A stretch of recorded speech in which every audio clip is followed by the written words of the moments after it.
U'izuka laki-laki, perempuan u'izuki bi kalimatillahi tammati min kulli syaitanin. Dibawakannya air putih. Ustaz tolong doakan anak ini di ICU. Laki-laki apa perempuan? Laki-laki. U'izuhu bi kalimatillahi tammati min kulli syaitanin wa hammati wa min kulli ainil lama. Begitulah penggunaan dhamir kata ganti dalam bahasa Arab. Saya sholat sendiri, habis salam astaghfirullahalazim, astaghfirullahalazim. Pas berdoa nastaghfiruka wa natubu ilaik. Kenapa? Karena saya sedang membawa jamaah. Tapi ada pernah saya dengar khotib di Pekanbaru nih. Pas dia pertama, apa kata dia? Nalhamdulillah. Alhamdulillah digantinya jadi nalhamdulillah. Betul apa salah? Kenapa salah? Alhamdulillah bukan fi'il. Jadi dia terpatok semua alif jadi nun. Yang berganti jadi nun itu fi'il. Nalhamdulillah tadi. Wallahu a'lam. Nah, jadi mari kita ulang-ulang balik. Itu salah satu sebab kenapa saya mau membacakan kitab di bulan Ramadan itu. Memang saya pilih satu kitab khatam supaya kita ulang balik. Saya pun bukan saya bukan orang Arab. Saya tetap membaca, sampai hari ini tetap membaca supaya kita tak salah karena bukan bahasa kita.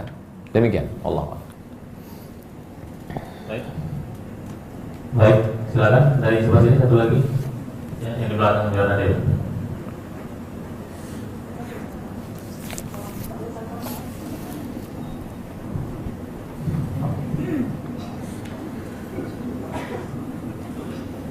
Assalamualaikum warahmatullahi wabarakatuh. Waalaikumsalam.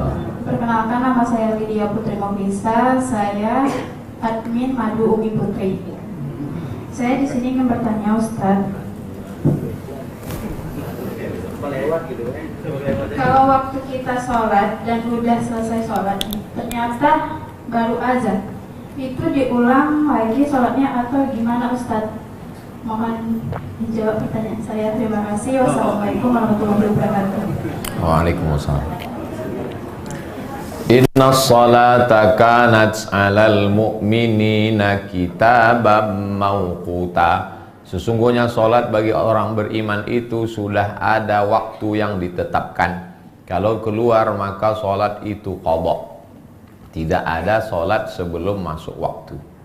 Maka fungsi azan dua. Pertama, memberitahu masuk waktu, karena waktu itu tak ada jam tangan, tak ada jam dinding, tak ada jam handphone. Dari mana orang tahu masuk waktu? Dari azan. Yang kedua, mengajak, mengimbau untuk datang ke masjid. Makanya kalau kita buat pengajian dari maghrib ke isya, bahannya berlebih, tetap stop azan untuk ngasih tahu orang bahwa waktu sudah masuk. Tidak ada sholat sebelum masuk waktu. Sekarang tidak ada orang azan sebelum masuk waktu. Kenapa? Karena semua sudah punya jam dinding. Tapi dulu ada orang memulai azan waktu belum masuk.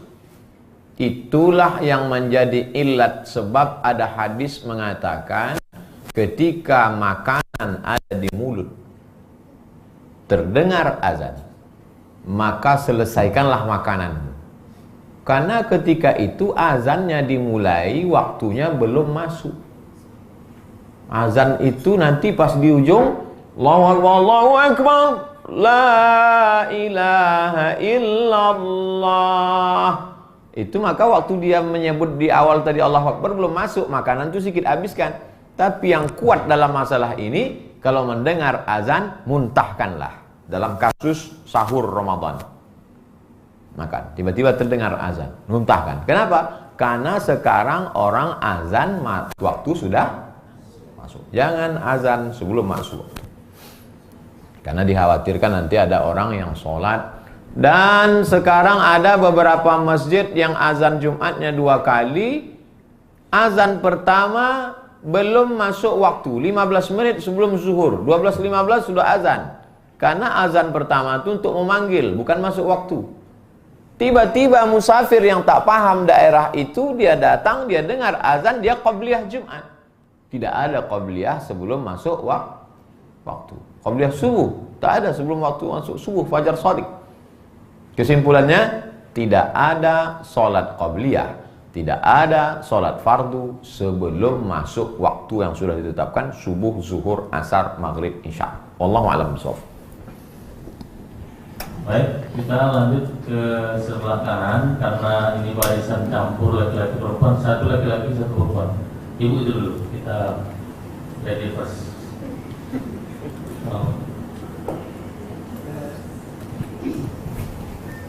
Bismillahirrahmanirrahim. Assalamualaikum warahmatullahi wabarakatuh. Waalaikumsalam. Saya Rona Nasution dari RA Al-Fitrah 2. Yang ingin saya tanyakan Ustadz, bagaimana posisi sebenarnya tangan seorang perempuan ketika melakukan sujud? Menyempit atau mengembang? Karena beberapa waktu lalu, alhamdulillah, kemudian ada kegiatan ini. Kami ada perdebatan sedikit dengan beberapa guru di sekolah. Ketika kita sholat, dia mengatakan, kenapa tangan kakak menyempit? Tangan kakak harusnya mengembang. Sementara, mohon maaf Ustaz, ilmu yang saya pakai sejak kecil adalah bahwa, maaf cakap, perempuan kan ada buah dada begitu. Seperti yang Ustaz bilang tadi, menutupi kan begitu. Jadi, lengan perempuan ketika saya tahu itu adalah menyempit, sama seperti ketika dia takbiratul ikram, sedada tadi itu. Nah, sujud begitu juga. Itu yang pertama, mohon penjelasannya Ustaz. Yang kedua, posisi kaki ketika kita tasyahud awal. Yang pertama itu kan tasyahud awal itu kan kaki kiri itu kita duduki. Kemudian bagaimana posisi kaki yang sebelah kanan? Itu menungging atau rebah? Itu dari pertanyaan saya. Kemudian ada satu pertanyaan titipan dari guru saya di sekolah. Bagaimana tanggapan Ustadz kalau katanya menurut mertua dia yang datang ke rumah melihat suaminya sholat, dia berkata begini, kenapa suami kamu tadi sholat tidak qomat dulu? Artinya berarti mempertanyakan, wajib nggak laki-laki bersolat itu di rumah harus melakukan qomat dulu? Itu yang pertama. Yang kedua, ketika dia membaca surat-surat dalam sholat itu, wajib nggak dia menyaringkan mengeraskan suaranya, minimal dirinya sendiri yang mendengar. Demikian saja Ustadz. Assalamualaikum warahmatullahi wabarakatuh. Langsung. Sallu kama ra'aitumuni usolli. Salatlah kamu sebagaimana aku salat. Tak ada dibedakan antara salat laki-laki dan salat perempuan. Lalu hadis yang umum tadi, sallu kama ra'aitumuni usolli, dikhususkan lagi hadis semakin tertutup bagi perempuan maka lebih tertutup lebih baik. Tangan kalau begini terbuka, kalau begini tertutup lebih baik. Ketika sujud laki-laki mengembang, maka perempuan lebih tertutup lebih baik. Jadi hadisnya tidak hadis khusus, tapi hadis bersifat umum, lebih tertutup lebih baik. 2. Iftirash artinya menjadikan tapak kaki kiri sebagai alas. Iftirash artinya tikar. Sebagai alas duduk. Bagaimana posisi tapak kaki kanan? Ditekuk jari-jarinya menghadap ke kiblat. Kalau sakit, encok, asam urat, maka tidak dipaksa. Ad-darurat tubihul mahzurat. Wad-daruratu tuqaddaru biqadriha. Ad-dinu yusrun, agama ini mudah. Yassiru wala tu'assiru, berikan mudah, jangan persulit. 3. Apakah sebelum sholat itu mesti iqamat? Allahu Akbar, Allahu Akbar, asyhadu an la ilaha illallah. Sunnah. Bagus. Beli buku fikih Islam Sulaiman Rashid, bahasa Indonesia. Sulaiman Rashid tamat Al-Azhar Kairo Mesir tahun 1935, 10 tahun sebelum kemerdekaan Republik Indonesia. Diangkat oleh pemerintahan Belanda dan Jepang menjadi pengurus ketua urusan agama Islam di Lampung. Jabatan terakhir Rektor YIN Raden Intan. Buku ini bagus, dipuji oleh Buya Hamka, mazhab Syafi'i, supaya kita tahu dasar mana sunat, wajib, rukun, makruh, supaya bisa dibedakan mana yang rukun, mana yang wajib, mana yang sunat, mana yang makruh. Bahwa iqamat itu hukumnya sunat. Ibu mertuanya tadi bagus, mau mengingatkan menantunya. Kalau menantunya paham, terima kasih ya Bu, iqamat itu sunat Bu. Tapi kalau dia tak paham, dia tersinggung, mau tahu aja mak kau itu. Ini masalah komunikasi. Masalah kalau sholat sendiri, terlambat sampai ke rumah jam 10 malam, mau dijamak, qasar, jamak, takhir, sholat, mau dijamak, tidak pakai qasar karena sudah sampai di rumah, maghrib dengan isya, jahar.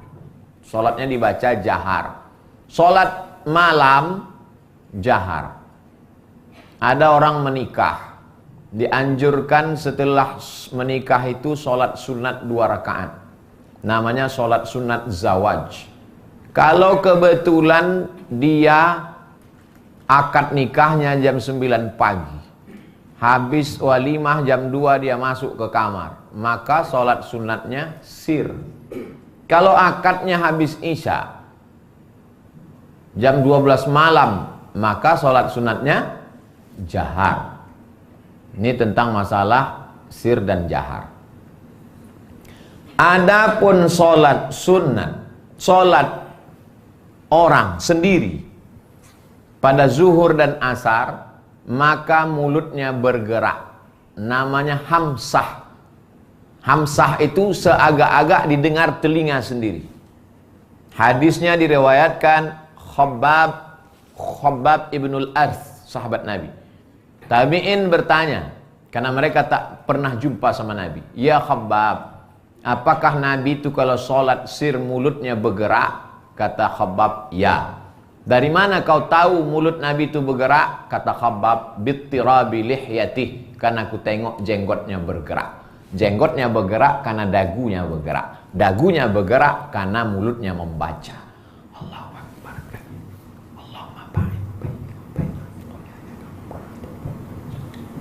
Bismillahirrahmanirrahim. Alhamdulillah. Jangan sholat diam aja. Jangan orang sholat diam. Hapo di wajah. Walaupun sholat sendiri, tapi kalau sampai didengar orang di sebelah, tashwish, mengganggu, makruh. Jangan gara-gara ini nanti habis sholat zuhur, Allahu Akbar kabir. Wallahu a'lam. Baik, dari Bapak. Bapak satu yang di Ya, Bang Burhan. memang banyak perempuan yang bertanya ini, jumlah lebih banyak. Assalamualaikum warahmatullahi wabarakatuh. Perkenalkan, saya Burhan, berasal dari Kampar.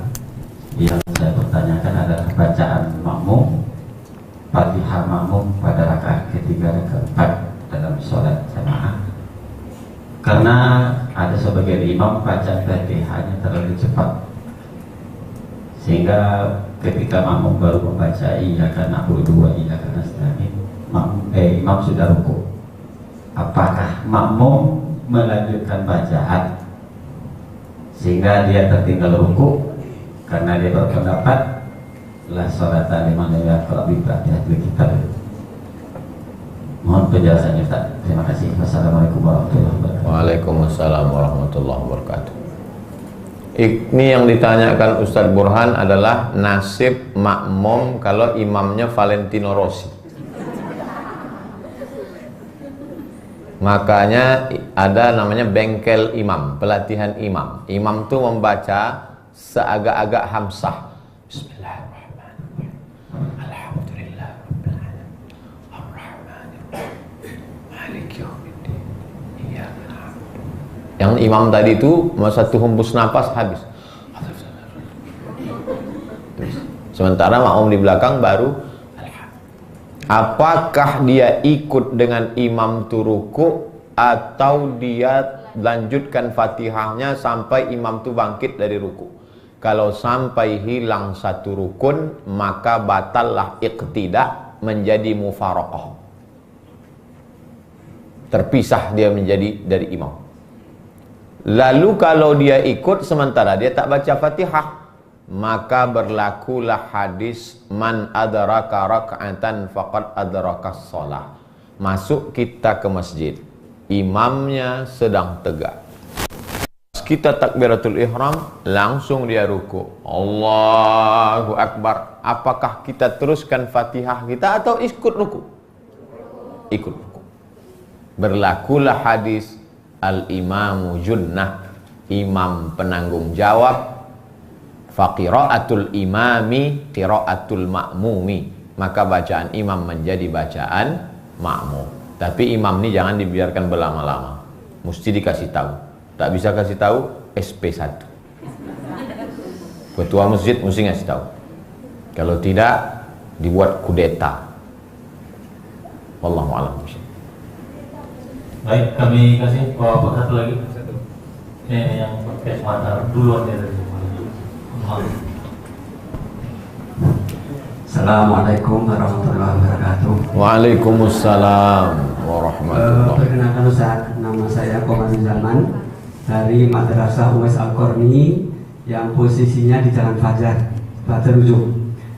Dua pertanyaan Ustaz. Yang pertama, ketika kita gerakan sholat, itu boleh nggak kalau pakai madhab yang berbeda? Seandainya rukuknya Syafi'i, sujudnya Maliki saja, boleh nggak seperti itu? Atau harus satu Syafi'i semua? Gitu. Yang kedua Ustaz, murid sekolah kami dari SD sampai kelas 6, kelas 1 ke 6 itu cukup banyak dan masjid kami jauh karena dekat gereja sana, sehingga sholat Jumat kami di sekolah, ada masjidnya di sekolah, ada masjidnya. Tujuan yang lain untuk melatih anak-anak ini supaya diam selama berkhutbah, dan itu alhamdulillah berjalan sampai hari ini. Pertanyaannya Ustaz, boleh nggak kami sholat Jumat itu anak-anak dari anak kelas 6 sampai ke bawah, tapi khusus laki-laki? Kalau imam sama khutbahnya tentu gurunya, tapi anak pesertanya ini anak-anak, boleh atau tidak? Terima kasih Ustaz.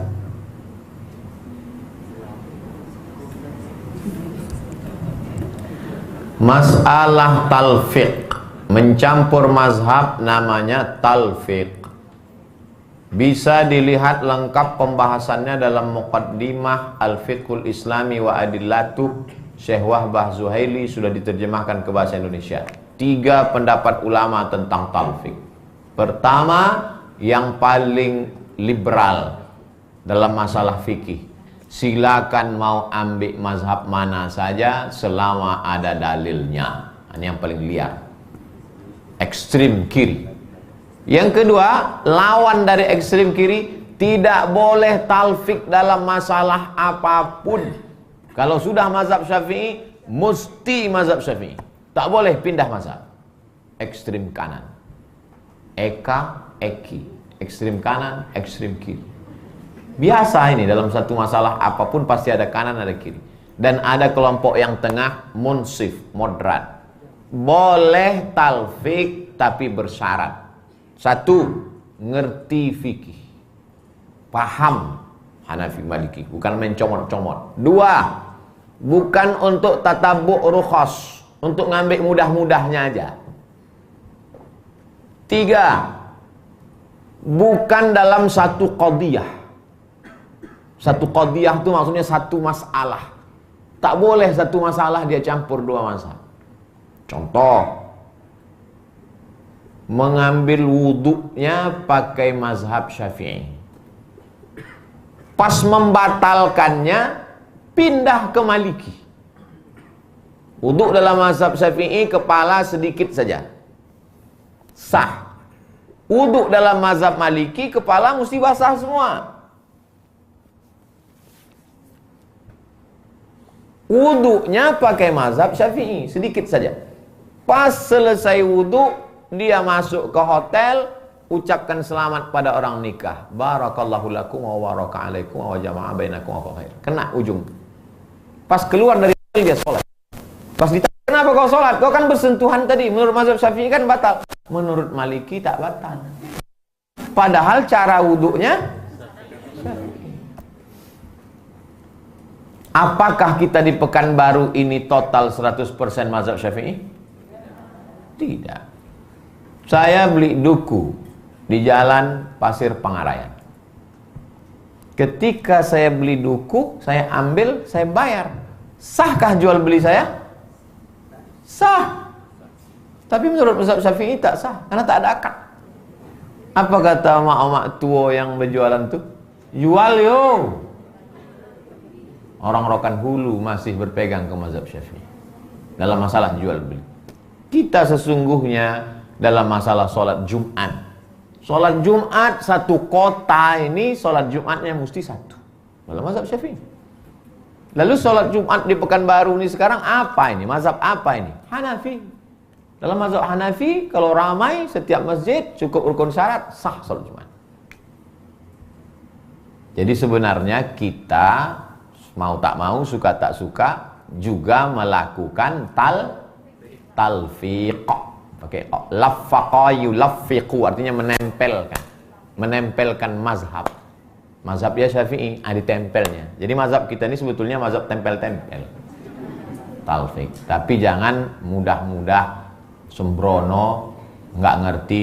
Saya lebih selamat memilih satu mazhab saja.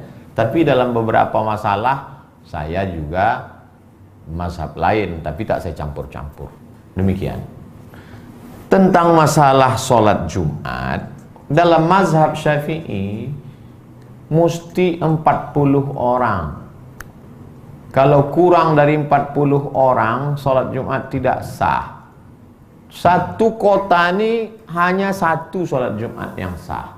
Jadi kalau banyak masjid melaksanakan sholat Jumat, maka setelah selesai sholat Jumat, mereka sholat zuhur lagi, mengganti sholat Jumat yang dikhawatirkan keabsahannya itu. Jadi kalau ada nanti orang habis sholat Jumat, dia sholat 4 rakaat. Kau sholat apa tadi? Sholat zuhur. Dia berpegang kepada mazhab Syafi'i. Syafi'i yang asli. Karena aslinya satu negeri, satu kota itu adalah satu sholat Jumat. Adapun menurut mazhab selain mazhab Syafi'i, asal sudah berkumpul orang menurut urf, itu sudah disebut jamaah, maka sahlah sholat Jumatnya. Imamnya guru, khotibnya guru, ada di situ anak-anak ramai, lebih 40, sah sholatnya. Tak perlu diulang zuhur. Ragu kami guru-guru nih Pak, guru-gurunya ulang sholat zuhur. Kalau ragu, anak-anak itu memang mereka tak wajib. Mereka itu belum akil baligh, belum mukallaf. Maka ibadah mereka itu adalah latihan. Muru auladakum bis sholah, suruh mereka sholat wahum sab'a sinin, 7 tahun. Wadribuhum fil ashrah, pukullah dia 10 tahun. Demikian Pak Omaruz Zaman dari Uwais Al-Qarni. Wallahu a'lam. Baik, karena mengingat waktu, kemudian yang tanya juga, jadi kita tutup, kita tutup pertanyaan terakhir ini kepada Bapak Kasih Haji Kementerian Agama Kota Palu. Nanti Ibu langsung aja ke saya ke depan. Nanti Bu, karena kita terikat. Nah, habis itu Ibu langsung. Terima kasih moderator. Terima kasih Tuan Guru Profesor Dr. Kiai Haji Abdul Somad SIK. Saya tidak bertanya, cuman sekedar mengingatkan peristiwa lama ketika beliau menjadi guru di salah satu masjid Muhammadiyah cukup lama, 2 tahun. Beliau tidak mau mencampuri urusan ibadah orang Muhammadiyah dalam konteks ketika menjadi imam. Dia takut dan khawatir kalau seandainya dia yang ditunjuk jadi imam lebih ke depan, dia tetap pada prinsip istiqomah dia pada mazhab Syafi'i. Tapi ingat sejarah melihatkan ketika beliau disuruh jadi imam salah satu masjid yang menggunakan qunut pada subuh hari, Sementara beliau setahu saya ya rekornya Muhammadiyah. Ini bukan kooperatif ya, karena sama-sama guru besar juga. Buya Hamka guru besar di masanya, Kiai Haji Abdul Somad guru besar juga di masanya sekarang. Makanya kita perlu menimba ilmu dari beliau. Mohon penjelasan tentang itu, Ustaz. Terima kasih. Assalamualaikum warahmatullahi wabarakatuh. Waalaikumsalam. Buya Hamka adalah anak dari Abdul Karim Amrullah. Abdul Karim Amrullah mendapat gelar doktor honoris causa dari Al-Azhar Kairo. Buya Hamka pun dapat juga. Dalam sejarah Al-Azhar, yang anaknya dapat, yang ayahnya dapat, inilah dua orang. Dipanggil dengan Inya Dokto, Inya Candong, Sulaiman Rasul, Inya Jaho, Inya Dokto. Inya Dokto adalah Abdul Karim Amrullah.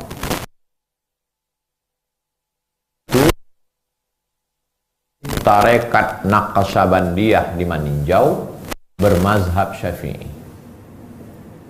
Anaknya juga Abdul Karim Amrullah, murid dari Syekh Ahmad Khatib Al-Minkabawi, imam mazhab Syafi'i di Masjidil Haram, meninggal 1916. Maka Buya Hamka bermazhab Syafi'i. Jadi kalau Buya Hamka sholat subuh baca kunut, dia tidak pindah mazhab. Dia sedang mengamalkan mazhabnya. Hukum aslinya dia, dan dia belajar di Makkah. Ini masalah Buya Hamka membaca doa kunut. Adapun saya tak mau menjadi imam kalau masjid itu tidak berkunut. Dua yang saya jaga. Pertama, orang yang tak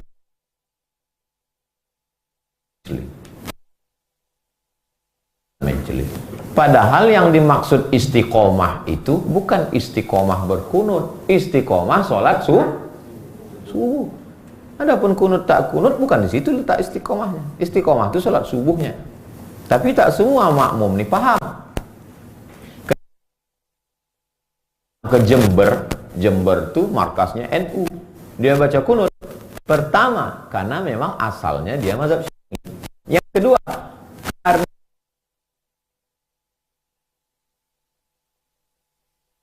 subuhnya. Jadi fikih dakwah maka waktu datang Abah Anom, mursyid tarekat Qadiriyah wan Naqsyabandiyah, dikasih khirqah. Dalam tarekat ada namanya bai'at talqin zikir. Kalau sudah bai'at talqin dipasangkan khirqah jubah. Cari di Google, tulis di situ. Hamka Abah Anom tarekat. Nampak nanti Buya Hamka dipasangkan khirqah jubah tarekat Qadiriyah Naqsyabandiyah.